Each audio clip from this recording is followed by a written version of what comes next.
ఇంట్లోకి దూసుకెళ్ళిన బస్సు, ఇల్లును కూలగొట్టిన బస్సు. ఇక్కడ మీరు చూసుకోవచ్చు. మొత్తం ఇంట్లోకి అయితే వెళ్ళిపోయిందనమాట బస్సు. ఇంటినైతే కూలగొట్టేసింది రోడ్ నుంచి కాకుండానా. ఇంట్లోకి దూసుకెళ్లిన బస్సు, నలుగురికి గాయాలు.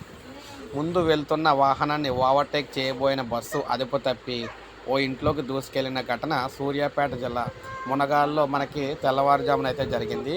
పోలీసుల వివరాల ప్రకారం మనం చూసుకున్నట్లయితే హైదరాబాద్లోని జీడిమెట్ల నుండి ఈ విధంగా చూసుకున్నట్లయితే మనకి ఓ ఇంట్లోకైతే దూసుకెళ్ళిందనమాట ఈ ఘటన అయితే జరిగింది. అయితే మనకి హైదరాబాద్‌లోని జీడిమెట్ల నుంచి సుమారు 30 మంది ప్రయాణికులతో ఓ ప్రైవేటు బస్సు, ట్రావెల్ బస్సు యానంకైతే బయలుదేరింది. మార్గం మధ్యలో మునగాల ప్రభుత్వ వైద్యశాల వద్ద అదుపు తప్పి డివైడర్ మీదుగా సర్వీస్ రోడ్ పక్కనున్న ఇంట్లోకైతే దూసుకెళ్ళింది.